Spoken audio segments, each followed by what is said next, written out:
Saya Siska Lanura dari SDN 07 Lembah Melintang. Saya Radiatul Adawiyah dari SD Negeri 04 Lembah Melintang. Saya Syafillah dari SD Negeri 12 Lembah Melintang. Kami akan melaksanakan tugas demonstrasi konseptual modul 2.3 coaching untuk supervisi akademik. Selamat menyaksikan.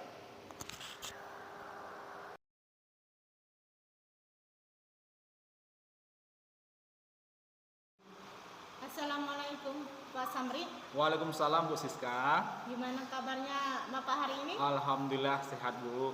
Alhamdulillah. Jadi kita hari ini akan melakukan coaching. Tapi di sini sebelum melakukan percakapan coaching, saya sebagai pengamat akan melihat proses coaching Bapak nantinya.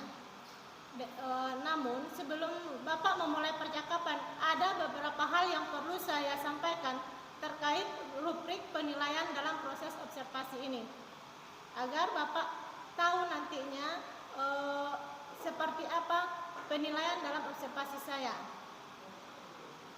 Rubrik penilaian saya adalah saya harapkan dalam percakapan nanti Bapak memiliki prinsip seorang coach, yaitu kemitraan, kemudian proses kreatif, dan memaksimalkan potensi. Tentunya Bapak juga sudah tahu kan keterampilan coaching, yaitu yang pertama adalah kehadiran penuh atau presence, kemudian mendengar aktif, kemudian mengajukan pertanyaan berbobot, dan juga saya harap nanti Bapak bisa mengajukannya dengan menggunakan alur tirta, yaitu tujuan, identifikasi masalah, kemudian rencana aksi, dan tanggung jawab. Itulah rubrik penilaian yang saya jadikan sebagai acuan nantinya. Nah, bagaimana Pak Samri, bisa dipahami? Bisa paham Bu. Nah, sebelum kita mulai, ada beberapa pertanyaan yang ingin saya sampaikan. Boleh ya Pak ya? Boleh Bu, boleh. Nah, kira-kira kompetensi coaching mana yang ingin Bapak kembangkan? Yang ingin saya kembangkan yaitu mendengarkan aktif dan mengajukan pertanyaan berbobot Bu. Ya, boleh. Kemudian kira-kira dari dua kompetensi itu, yang mana yang lebih spesifik yang ingin Bapak kembangkan terhadap coaching nantinya? Yang itu indikator yang saya tuju adalah menggunakan alur tirta secara runtut dan dapat menggali ide-ide dari coaching sendiri Bu. Ya, mungkin itu yang dapat saya sampaikan. Semoga percakapan coaching nantinya sesuai dengan tujuan yang Bapak harapkan. Nah, baiklah Bapak, silahkan melakukan percakapan dengan coaching. Baik Bu. Assalamualaikum warahmatullahi wabarakatuh. Selamat siang Pak Samri. Waalaikumsalam, selamat siang Bu Dia. Apa kabar Pak? Alhamdulillah kabar baik Bu Dia. Gimana kabarnya Bu? Alhamdulillah juga baik Pak. Nah, ada apa Bu? Sepertinya saya lihat sesuatu yang mengganggu di pikiran Ibu. Bagaimana Bu Dia? Ada yang bisa saya bantu? Mohon maaf Pak, mengganggu waktunya. Begini Pak, saya ingin menceritakan masalah saya yang saya hadapi. Yang saya pikir Bapak bisa membantu saya mencarikan solusi dari permasalahan yang saya hadapi ini. Dengan senang hati Bu. Kira-kira apa yang bisa saya bantu Bu? Dan setelah diskusi ini apa yang Bu Dia harapkan? Begini Pak, saya ingin mendapatkan solusi dari permasalahan yang saya hadapi. Saya harap setelah ini diskusi yang kita lakukan ini dapat meningkatkan semangat siswa dalam mengerjakan tugas, terutama dalam mengerjakan tugas matematika. Oh begitu ya Bu. Coba Bu Dia ceritakan dulu. Jadi begini Pak, akhir-akhir ini ada beberapa siswa saya yang malas mengerjakan tugas. Dari 18 siswa, terdapat 5-10 orang yang selalu terlambat mengumpulkan tugas. Padahal saya sudah melakukan refleksi ke anak-anak bagian mana materi yang belum mereka pahami. Namun setelah evaluasi, Hanya beberapa anak saja yang aktif, sisanya pasif dan menunggu tugas tersebut dijadikan sebagai PR gitu Pak. Begitu Bu ya. Apakah keterlambatan mengajarkan tugas ini terjadi pada semua mata pelajaran Bu? Sebenarnya sih tidak sih Pak, hanya pada materi pelajaran matematika saja. Oh, kenapa kira-kira bisa begitu ya Bu Diah ya?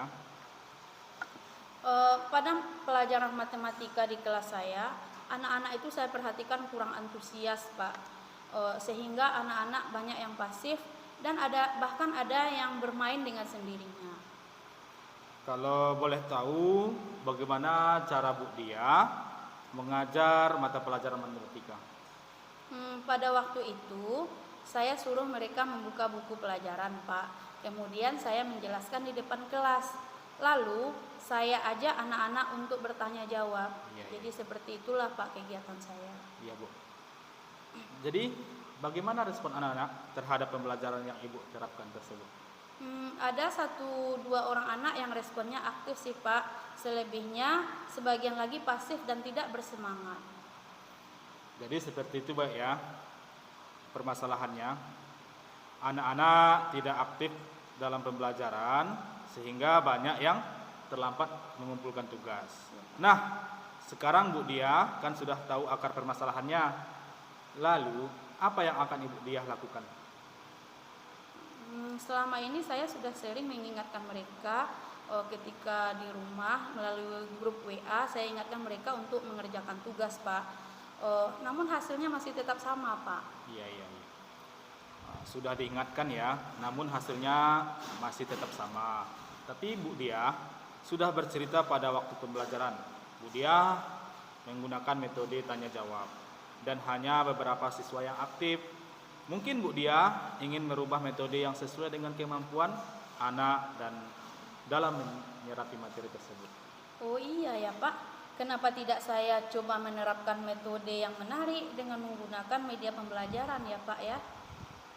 Wah, ide bagus Bu Diah. Mungkin selama ini Bu Diah menggunakan tanya jawab sehingga anak-anak merasa jenuh dan kurang memahami materi. Iya Pak, selama ini mungkin metode pembelajaran yang saya gunakan itu membosankan dan kurang berpihak pada siswa Pak. Ya, benar itu Bu. Apa yang akan Ibu Diah lakukan secepatnya? Mungkin saya akan coba merefleksikan pembelajaran matematika yang saya lakukan Pak. Kemudian saya akan mencoba menggunakan metode pembelajaran dengan menggunakan media pembelajaran yang menarik dan lebih interaktif Pak. Ya, benar Bu. Langkah yang Bu Diah lakukan itu sudah tepat. Syukurlah Pak, sekarang saya menjadi lega Pak. Saya sudah menemukan solusi dari permasalahan saya. Setelah diskusi ini, komitmen apa yang akan Bu Diah lakukan? Mungkin saya akan melaksanakan pembelajaran yang menarik dengan cara menyiapkan beberapa media pembelajaran serta metode pembelajaran yang bervariatif Pak, Ya. sesuai dengan minat siswa itu. Ya. Dan saya akan mengikuti berbagai pelatihan guna untuk mengembangkan kompetensi guru Pak. Wah, keren sekali ya Bu Diah ya. Bu Diah pasti mampu melakukannya. Semangat Bu Diah. Iya Pak, terima kasih Pak. Assalamualaikum. Waalaikumsalam warahmatullahi wabarakatuh. Baik Pak Aldi, Iya Bu. saya sudah melihat proses percakapan coaching antara Bapak dengan coach tadi, dan saya sudah mencatat beberapa hal yang penting. Tetapi sebelum itu, sebelum saya menyampaikan catatan yang sudah saya buat, saya ingin menanyakan beberapa hal dulu kepada Pak Aldi. Ya. Boleh kan Pak? Boleh Bu, boleh. Apa yang sudah Bapak lakukan dan apakah sudah tercapai tujuan coaching yang Bapak inginkan? Oh, baik Bu. Yang sudah saya lakukan yang jelas saya mendengarkan yang disampaikan oleh Kuci tersebut. Yang itu tujuannya itu menurut saya sudah tercapai dan sudah terlaksana Bu. Ya. Kemudian baiklah, itu Bapak sudah tujuannya sudah terlaksana dan Bapak sudah melakukan alur tirta. Di sini hasil dari observasi saya, Yang pertama, Bapak sudah menggunakan alur tirta dan sudah fokus pada area yang ingin Bapak kembangkan. Pak Aldi sudah mengajukan menjadi pendengar aktif sehingga Koci dapat memberikan ide-idenya, menuangkan ide-idenya dalam percakapan Koci tadi. Iya. Ya, dan sudah berjalan dengan baik. Selanjutnya, pertanyaan terakhir yaitu adalah kompetensi apa yang ingin Bapak kembangkan setelah melakukan percakapan coaching tadi? Baik Bu, kompetensi yang perlu dikembangkan yang pertama mungkin saya akan lebih berfokus lagi terhadap apa yang disampaikan oleh Kuci, dan saya akan lebih jelas lagi kata-kata saya agar Kuci tersebut lebih paham, lebih bisa menerima apa yang saya sampaikan tersebut. Iya. Ya, ada. Itulah yang ingin Bapak kembangkan untuk selanjutnya, Ya. yaitu lebih jelas dalam melakukan percakapan, menyusun kata-kata atau kalimat berbobot tentunya. Ya, Bu. Nah, mungkin itu saja percakapan coaching kita pada hari ini. Ada yang ingin Bapak sampaikan? Mungkin cukup Bu, sudah cukup. Terima kasih. Itulah kegiatan kita pada hari ini. Kita akhiri dengan mengucapkan Alhamdulillah. Assalamualaikum warahmatullahi wabarakatuh. Waalaikumsalam warahmatullahi wabarakatuh.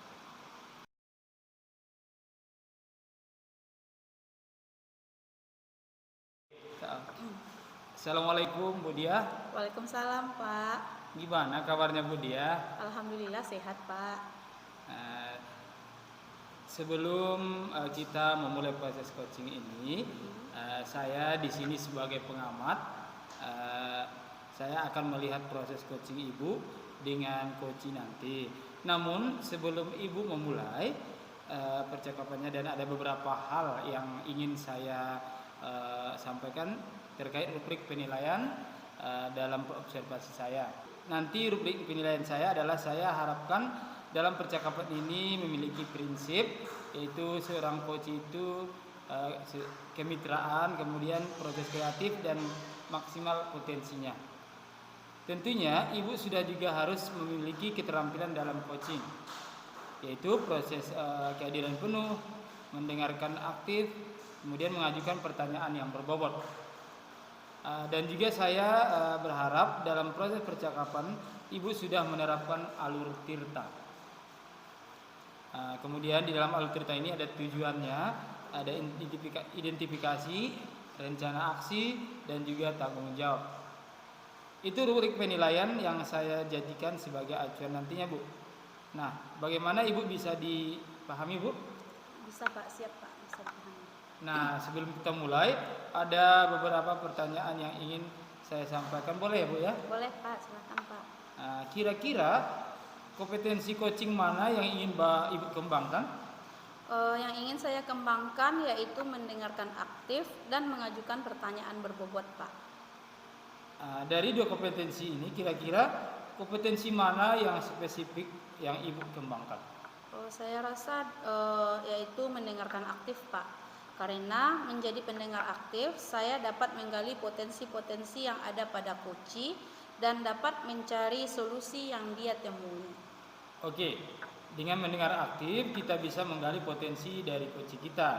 Nah, pertanyaan selanjutnya, indikator ketercapaian yang mana yang ingin Ibu tuju dalam percakapan coach ini? Indikator yang saya tuju adalah menggunakan alur tirta Pak, yang mana secara runtut dan dapat menggali ide-ide dari coach itu sendiri. Oke, mungkin itu saja yang saya sampaikan dan berjalan sesuai dengan tujuan. Saya mengharapkan Ibu coachingnya nanti bertuju dengan lancar. Baiklah, Ibu melakukan percakapan selanjutnya. Baik Pak, terima kasih Pak. Assalamualaikum Bu Siska. Waalaikumsalam Bu Dia. Bagaimana kabarnya hari ini Bu? Alhamdulillah sehat Bu. Itu Bu, saya ada sedikit masalah tentang pembelajaran di kelas saya. Kalau boleh tahu tentang apa itu Bu Siska? Itu tentang pembelajaran matematika. Karena setelah saya perhatikan, murid saya tidak menyukai pembelajaran matematika, Bu. Baik, kira-kira tujuan pembicaraan kita hari ini apa ya, Bu? Saya ingin mencari solusi agar murid saya menyukai pembelajaran matematika. Karena selama ini mereka beranggapan bahwa pembelajaran matematika itu sangat menakutkan. Oh, begitu ya, Bu. Kalau boleh tahu, apa ukuran keberhasilan Ibu dari pertemuan ini? Ukuran keberhasilan saya itu menjadikan pembelajaran matematika menjadi pembelajaran yang diminati. Nah, baiklah, Bu. Kita akan coba menyelesaikan permasalahan Ibu. Iya, Bu. Kira-kira apa penyebab mereka tidak menyukai pelajaran matematika? Mungkin saja cara guru yang mengajar masih konvensional dan masih monoton. Itu, Bu. Apakah masih ada lagi faktor lain, Bu? Mereka tidak menyukai matematika berhubungan dengan angka. Ada juga penjumlahan, pengurangan, perkalian, dan pembagian. Belum lagi soal cerita yang soalnya itu sangat susah mereka pahami. Setelah saya perhatikan, faktor lainnya adalah penanaman konsep dasar dari perhitungan yang tidak dikuasai oleh murid. Seperti apa itu, Bu Siska, contohnya? Seperti murid yang kurang memahami konsep perkalian dan pembagian, sehingga mereka di kelas tinggi, kebetulan saya kan mengajar di kelas 6, mereka masih tidak hafal kali-kali, tidak bisa perkalian dan pembagian. Konsep perkalian dan pembagian sendiri tidak mereka pahami. Nah, kalau kita buat rentangnya dari 1 sampai 10, kira-kira mereka tidak menyukai matematika itu rentang nilainya berapa, Bu? Kalau kita buat rentangnya dari 1 sampai 10, murid saya mungkin hanya berada di rentang 5. Oh, begitu ya, Bu. Kekuatan apa yang bisa Ibu Siska lakukan agar murid-murid tersebut menyukai pelajaran matematika? Kekuatan yang saya itu adalah karena saya sebagai orang yang sangat menyukai dengan angka-angka, mungkin saya akan menceritakan terlebih dahulu bahwa belajar dengan angka-angka itu sangat menyenangkan, dan kemudian belajar matematika itu juga bisa dikaitkan dalam kehidupan sehari-hari. Kemungkinan apa yang akan Ibu ambil dari kedua kemungkinan tersebut? Kemungkinan yang akan saya ambil adalah yang pertama itu dengan melakukan ice breaking. Kemudian saya menggunakan media yang bervariasi, mulai dari media yang konkret, mungkin yang nyata, sampai ke media yang abstrak. Kemudian saya melakukan permainan dalam matematika. Kemudian memasukkan numerasi di dalam mata pelajaran lain seperti IPAS contohnya, yaitu misalnya tentang nama bangun. Misalnya kalau di IPAS kan ada benda cair, kalau dimasukkan ke dalam tabung, jadi benda cair itu berbentuk tabung. Mungkin itu bisa jadi pembelajaran dalam bangun ruang. Wah, ide bagus tuh, Bu. Apakah ada kendala atau hambatan yang Ibu hadapi? Kendala yang saya hadapi di situ adalah itu memakan waktu yang lama. Kira-kira bagaimana cara Bu Siska mengatasi hambatan yang Ibu hadapi? Solusinya mungkin saja saya harus lebih pandai dalam memanajemen waktu. Apa rencana Bu Siska untuk mencapai tujuan tersebut? Rencananya saya akan melakukan ice breaking, menggunakan media yang bervariasi, kemudian melakukan permainan dan praktek langsung. Misalnya dalam kehidupan sehari-hari, praktek langsungnya dalam kehidupan sehari-hari, misalnya dalam nilai mata uang, kita bisa dengan menggunakan kegiatan jual beli. Apa yang menjadi prioritas Ibu dalam mencapai tujuan tersebut? Prioritas saya adalah yaitu tadi, Bu. Kalau di awal pembelajaran saya menggunakan ice breaking dan menggunakan mindfulness. Kalau di akhir pembelajaran atau setelah istirahat, saya bisa menggunakan dengan metode permainan. Wah, bagus sekali tuh Bu Siska. Kapan kira-kira Ibu bisa melakukan hal tersebut? Saya akan melakukan secepatnya, Bu. Iya, makin cepat makin lebih baik ya Bu Siska ya. Apa ukuran keberhasilan Ibu terhadap rencana ini? Ukuran keberhasilannya yaitu murid menyukai pembelajaran matematika dan memahami dari konsep matematika itu. Apakah ada gangguan yang Ibu hadapi? Ada beberapa gangguannya, pasti ada. Di kelas saya ada beberapa murid yang kurang memahami konsep dari perkalian dan pembagian. Bagaimana cara Bu Siska mengatasi gangguan tersebut? Mungkin kalau yang belum memahami konsep, misalnya sepulang sekolah saya akan memberikan tambahan dan menanamkan konsep perkalian dan pembagian lagi kepada beberapa murid tersebut. Baik Bu, apa komitmen Ibu Siska dalam mencapai tujuan tersebut? Komitmen saya adalah dalam mencapai tujuan tersebut, saya akan menjadikan matematika sebagai pembelajaran yang menyenangkan dengan menggunakan berbagai metode dan media yang bervariasi. Oke, siapa yang akan membantu Ibu Siska dalam menjaga komitmen tersebut? Yang membantu saya dalam menjaga komitmen tersebut adalah kepala sekolah, rekan guru, dan terutama saya sendiri berkomitmen kepada diri saya sendiri. Bagaimana dengan tindak lanjut dengan kegiatan coaching kita hari ini? Tindak lanjutnya adalah saya akan menerapkannya di kelas saya dan terus memantau perkembangan pembelajaran matematika di kelas saya. Baik Bu, apakah masih ada kendala Bu Siska? Sepertinya sudah tidak ada, Bu, semuanya sudah terjawab. Berarti tidak ada lagi kendala ya Bu. Sekarang bagaimana perasaan Ibu Siska setelah kita melakukan coaching hari ini? Wah, rasanya plong, Bu. Saya sudah mendapatkan solusi dari permasalahan. Saya akan melaksanakannya dalam waktu dekat ini. Oke, semoga berhasil ya Bu Siska. Iya, Bu. Terima kasih, Bu, sudah mendengarkan permasalahan saya. Saya mau undur diri dulu ya, Bu ya. Iya Bu, silahkan Bu. Baik Bu Dia, saya sudah melihat proses percakapan coaching yang Ibu lakukan dan saya sudah ada beberapa catatan. Tapi sebelumnya saya menyampaikan catatan yang sudah saya buat. Saya ingin menanyakan beberapa hal dulu ya Bu ya. Iya Pak. Apa yang sudah Ibu lakukan dan apa yang sudah menjadi ketercapaian dalam coaching ini Bu? Yang sudah saya lakukan adalah saya sudah melaksanakan kegiatan coaching itu dengan menggunakan alur Tirta Pak, dan sudah menjadi pendengar yang aktif. Ya, baik. Selanjutnya saya juga akan membacakan sedikit hasil pengamatan saya.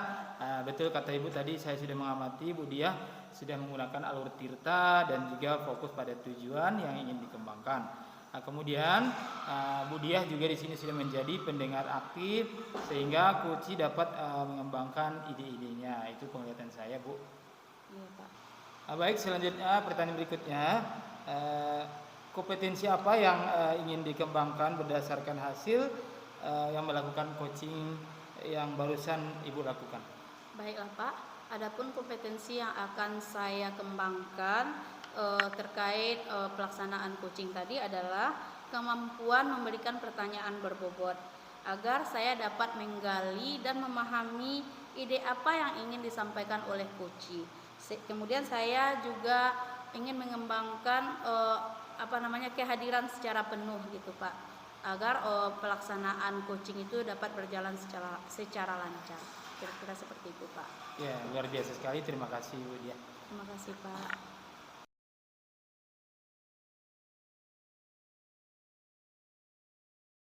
Assalamualaikum Bu Siska. Waalaikumsalam, Pak Aldi.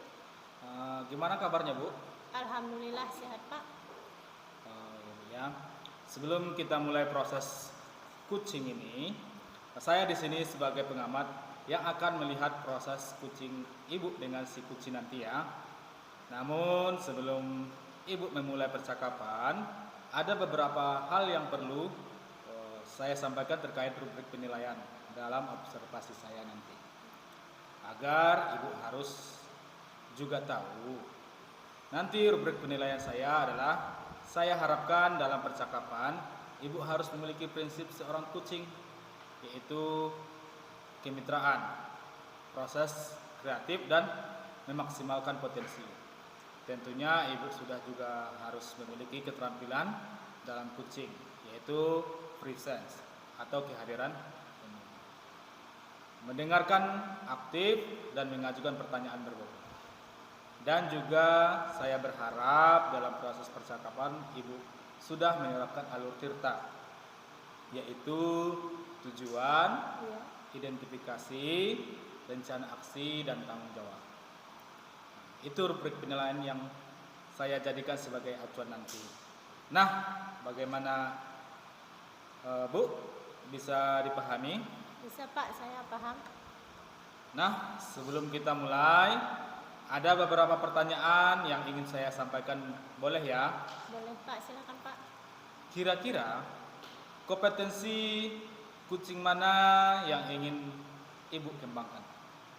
Yang ingin saya kembangkan yaitu menjadi pendengar aktif dan mengajukan pertanyaan berbobot Pak. Ya. Dari dua kompetensi ini, kira-kira kompetensi yang mana yang spesifik yang akan Ibu kembangkan? Yaitu menjadi pendengar aktif. Karena dengan menjadi pendengar aktif saya bisa menggali ide-ide atau potensi yang dari coach saya, sehingga coach saya dapat menemukan solusi dia sendiri. Oke, dengan mendengarkan aktif, kita bisa menggali potensi dari coach kita sendiri. Nah, pertanyaan selanjutnya, indikator ketercapaian yang ingin Ibu tuju dalam percakapan coaching ini apa? Indikator yang saya tuju adalah menggunakan alur tirta secara runtut dan dapat menggali ide-ide dari coach saya sendiri. Mungkin itu saja yang saya sampaikan dan berjalan sesuai dengan tujuan yang Ibu harapkan. Baiklah Bu, melakukan percakapannya. Ya baik Pak. Assalamualaikum Bu Siska. Waalaikumsalam Pak Sopi. Apa kabar Bu? Alhamdulillah sehat. Pak Sopi bagaimana kabarnya? Alhamdulillah baik, sehat. Ada apa Pak Sopi? Ada yang ingin Bapak sampaikan hari Ya, ini? begini Bu, saya memiliki beberapa kendala yang saya jumpai dalam pembelajaran di kelas saya Bu. Minat siswa khususnya pada mata pelajaran bahasa Indonesia, tentunya di kelas saya di kelas 3 sangat rendah Bu. Hal ini ditandai dengan rendahnya hasil belajar siswa Bu. Oh, jadi Pak Sopi mau bicara tentang permasalahan minat belajar bahasa. Pak Sopi, jadi apa yang ingin Bapak dapatkan dari obrolan kita pada kesempatan ini? Begini Bu, saya berharap saya mendapat solusi langkah terbaik untuk memotivasi siswa saya agar berminat dan memiliki semangat dalam belajar bahasa Indonesia Bu. Baik, jadi Pak Sopi berharap mendapatkan solusi dan pencerahan agar bisa memotivasi siswa Bapak, khususnya dalam pembelajaran bahasa Indonesia. Iya Bu, betul sekali Bu. Baiklah Pak Sopi, bisakah Bapak ceritakan situasi ketika Bapak mengajar di kelas, bagaimana dan apa penyebabnya minat belajar bahasa di kelas Bapak itu rendah? Begini Bu, kondisi yang terjadi adalah rendahnya motivasi belajar di kelas saya, khususnya dalam pembelajaran bahasa Indonesia. Adapun penyebabnya kira-kira pertama masih banyak siswa yang menganggap bahwa belajar bahasa Indonesia itu sulit. Kedua, kurangnya pemahaman siswa terhadap materi pembelajaran bahasa Indonesia di kelas dan di kelas saya maksudnya Bu. Kemudian yang ketiga, penggunaan metode pembelajaran yang kurang tepat. Oh begitu ya. Jadi minat belajar bahasa Indonesia siswa Bapak masih rendah disebabkan beberapa faktor. Yang pertama kurang pemahaman tentang pembelajaran bahasa, anggapan bahasa Indonesia itu sulit, dan penggunaan metode pembelajaran yang kurang tepat. Biasanya Pak Sopi menggunakan media pembelajaran seperti apa ketika Bapak mengajar? Iya Bu, biasanya saya menggunakan metode mencatat dan belajar dari modul yang sudah ada Bu. Jadi Pak Sopi sudah memanfaatkan modul ajar. Ya Bu. Kira-kira ada lagi tidak metode pembelajaran yang Bapak Sopi gunakan untuk meningkatkan motivasi belajar siswa? Sebenarnya ada, Bu. Nah, saya pernah menerapkan metode diskusi juga, Bu. Jadi kalau boleh tahu, eh, anak-anak kelas 3 nilai belajarnya rendah di bawah KKM karena motivasi belajar rendah. Kira-kira ada lagi tidak cara lain yang bisa dilakukan Pak Sopi agar anak-anak lebih tertarik dalam pembelajaran yang Bapak lakukan selanjutnya? Ada sih, Bu. Kebetulan di sekolah saya ada proyektor yang disediakan sebagai sarana pembelajaran. Rencananya saya akan menayangkan video dan PPT dengan menggunakan proyektor tersebut, Bu. Oh, itu ide yang bagus, Pak. Bapak bisa memanfaatkan proyektor dan menampilkan video serta PPT yang menarik bagi murid. Ada hal lain tidak yang bisa Bapak lakukan agar siswa termotivasi? Ada, Bu. Untuk hal lain mungkin saya akan menggunakan laptop, kemudian untuk membuat media pembelajaran yang nantinya saya buat berbasis games, Bu. Wah, mantap sekali Pak Sopi. Kira-kira dari ide yang Bapak sampaikan tadi bisa membantu tidak untuk merubah anak-anak yang dulunya motivasi belajarnya rendah, tidak tertarik dengan pembelajaran bahasa menjadi lebih antusias begitu? Ya, Bu, saya rasa sih dapat meningkatkan motivasi belajar, karena zaman sekarang ini kan candu dengan main game semua, Bu. Anak-anak tidak lepas dari game, jadi penggunaan media pembelajaran berbasis game dapat meningkatkan minat belajar siswa, Bu. Nah, dari yang telah Bapak sampaikan, bisa tidak Pak Sopi sampaikan kembali apa yang akan Pak Sopi telah dan dilakukan? Nah, mungkin kedepannya saya akan menggunakan proyektor, Bu, menampilkan video. Kemudian saya juga menggunakan game pembelajaran, Bu. Itu bagus Pak Sopi. Jadi Pak Sopi sebenarnya bisa menyelesaikan permasalahan Bapak sendiri dan itu sudah mencoba mencari solusinya. Oke, siap, Bu. Kira-kira komitmen apa yang akan Pak Sopi lakukan agar rencana yang Bapak sampaikan tadi terlaksana? Ya, Bu, saya akan menyiapkan video pembelajaran dan membuat game dalam pembelajaran, Bu. Siapa yang akan membantu Bapak dalam menjalankan komitmen tersebut? Kebetulan di tempat saya ini, Bu, ada juga guru yang ahli dengan IT, namanya Pak Doni, Bu. Jadi saya akan meminta bantuan Pak Doni mengarahkan saya, yaitu menjalankan rencana yang saya akan lakukan, Bu. Nah, berarti sekarang sudah mulai tercerahkan ya Pak? Iya, Bu. Sudah ada solusinya. Sekarang bagaimana perasaan Pak Sopi setelah kita melaksanakan kegiatan coaching hari ini? Perasaan saya alhamdulillah jadi lega, Bu. Saya merasa bantuan dengan adanya kegiatan coaching, saya dapat menemukan solusi, kemudian menemukan solusi dari permasalahan yang saya hadapi. Saya juga merasa yakin dengan tindakan yang akan saya lakukan selanjutnya, Bu. Terima kasih, Bu. Ya, sama-sama Pak. Semoga kita bisa berbincang-bincang di lain waktu ya Pak ya. Ya, Bu, terima kasih. Saya mohon pamit. Assalamualaikum, Bu. Waalaikumsalam warahmatullahi wabarakatuh. Baik, Bu, saya sudah melihat proses percakapan coaching yang Ibu lakukan dan sudah ada beberapa catatan. Tapi sebelum saya menyampaikan catatan yang sudah saya buat, saya ingin menanyakan beberapa hal dulu ya, Bu ya. Iya, silakan Pak. Apa yang sudah Ibu lakukan dan apa yang sudah menjadi ketercapaian dalam coaching tadi? Yang sudah saya lakukan adalah saya sudah menggunakan alur pertanyaan dengan menggunakan alur Tirta. Sudah ada tujuan, identifikasi, kemudian rencana aksi dan tanggung jawabnya. Dan setelah itu saya sudah menjadi pendengar yang aktif sehingga coach saya sudah mengeluarkan ide-idenya dalam mencari solusi dari permasalahannya. Baik, Bu, berarti sudah sesuai alur Tirta, Bu ya. Sudah menggunakan atau sudah mendengarkan dengan aktif, Bu ya. Selanjutnya, Bu, kompetensi apa lagi yang ingin dikembangkan berdasarkan hasil melakukan coach yang barusan dilakukan, Bu? Kompetensi yang ingin saya kembangkan adalah mengajukan pertanyaan berbobot. Di mana di situ saya merasa belum sepenuhnya mengajukan pertanyaan berbobot kepada coach saya, sehingga terkadang coach saya masih ragu dalam menjawab pertanyaan saya. Untuk kedepannya saya akan berusaha untuk mengembangkan diri saya dalam mengajukan pertanyaan berbobot dalam proses coaching. Mungkin itu saja, Pak. Baik Bu, terima kasih banyak Bu ya. Sukses selalu. Assalamualaikum Bu. Waalaikumsalam warahmatullahi wabarakatuh.